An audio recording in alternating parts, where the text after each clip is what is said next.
যি এমএলএ নহওক মাতৃভাষা ইয়াত যদি বিটিসি অঞ্চলৰ পৰা টপাৰ হয় তেওঁলোকে 3 লাখ টাকা পাব টপাৰ সকলক 5 লাখ ফাইনেন্সিয়েল এসিস্টেন্ট বিটিসি सरकारৰ পৰা দিয়া হ'ব। नैबे भिडिअनि गेजेरजों बेखौनो फोरमायनो सानदों जे जाहाथे जाय दैदेनगिरिया बे बाथ्राखौ होदों जायखि राजखान्थि हान्जानि जायाथों मानो पावार गोनाङानो जायाथों मानो जाहाथे नैबे बाथ्राखौ जाहाथे बुंनाय बायदिल' खालामनानै होआ जेरै बुंदों एरै होमारो साफ्रोम फरायसाफोरनो जिहेतु जायफोरा गोरोबनो हादों बिथांनि बाथ्रा बुंनाय बायदि जे टपार थांनो हानाय जाय फरायसा बिटिसिनि बिथांमोननो 5 लाख करिया होगोन होननाय आरो लोगोसे जे एमआइएल माने गावनि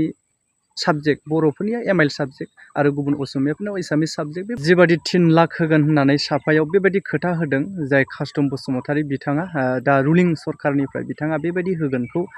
गोख्रोङै फोरमायथिदोंमोन जे इलेक्शननि सिगाङावहाय दा बे बाथ्राखौहाय माने जाहाथे बिथाङा ओरैनो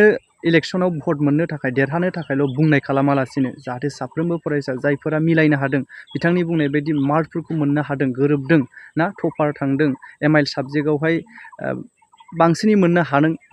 बैसोर बिथांमोननि थाखाय जाहाथे बे खामानिखौ मावफुंनानै होथारो अब्लानो बयबो मोजां मोनगोन सरकार हिसाबैबो बिथांमोननि थाखाय गोबां रायजो राजाफोरा हेफाजाब होनाय मोजां मोननाय बाथ्राया ओंखारगोन आरो लोगोसे गावसोरनिबो नेक्स्ट इलेक्शननि थाखाय प्लास पइन्ट बे जाहैगोन नङाब्ला खिन्थु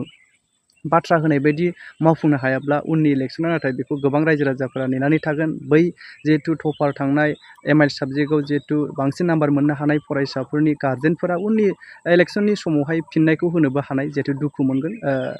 क्राइटेरिया गोरोबदों हिसाबै मोननांगौ नैबे बिथिंखौ बिथांमोननो होब्लानो जाबाय। এমআইএলত যি এমএলএ নহওক মাতৃভাষা ইয়াত যদি বিটিসি অঞ্চলৰ পৰা টপাৰ হয় তেওঁলোকে 3 লাখ টাকা পাব। এমআইএলত যি এমএলএ নহওক মাতৃভাষা ইয়াত যদি বিটিসি অঞ্চলৰ পৰা টপাৰ হয় তেওঁলোকে 3 লাখ টাকা পাব।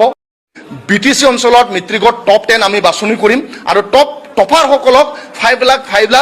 ফাইনেন্সিয়েল এসিস্টেন্ট বিটিসি চৰকাৰৰ পৰা দিয়া হ'ব। হায়াৰ সেকেন্ডাৰীত 3টা ষ্ট্ৰীমো সায়েন্স আৰ্টছ কমাৰ্চ টপ 10 হিচাপে বাছনি কৰিম আৰু তেওঁলোকে ফাইনেন্সিয়েল এসিস্টেন্ট 5 লাখকৈ বিটিসি চৰকাৰৰ পৰা পাব। এমআইএলত যি এমএলএ নহওক মাতৃভাষা ইয়াত যদি বিটিসি অঞ্চলৰ পৰা টপাৰ হয় তেওঁলোকে 3 লাখ টাকা পাব। এমআইএলত যি এমএলএ নহওক মাতৃভাষা ইয়াত যদি বিটিসি অঞ্চলৰ পৰা টপাৰ হয় তেওঁলোকে 3 লাখ টাকা পাব। এমআইএলত যি এমএলএ নহওক মাতৃভাষা ইয়াত যদি বিটিসি অঞ্চলৰ পৰা টপাৰ হয় তেওঁলোকে 3 লাখ টাকা পাব। বিটিসি অঞ্চলত মেট্ৰিকত টপ 10 আমি বাছনি কৰিম আৰু টপাৰ সকলক 5 লাখ ফাইনেন্সিয়েল এসিস্টেন্ট বিটিসি চৰকাৰৰ পৰা দিয়া হ'ব। হায়াৰ সেকেন্ডাৰীত 3টা ষ্ট্ৰীমো সায়েন্স আৰ্টছ কমাৰ্চ টপ 10 হিচাপে বাছনি কৰিম আৰু তেওঁলোকে ফাইনেন্সিয়েল এসিস্টেন্ট 5 লাখকৈ বিটিসি চৰকাৰৰ পৰা পাব। এমআইএলত যি এমএলএ নহওক মাতৃভাষা ইয়াত যদি বিটিসি অঞ্চলৰ পৰা টপাৰ হয় তেওঁলোকে 3 লাখ টাকা পাব।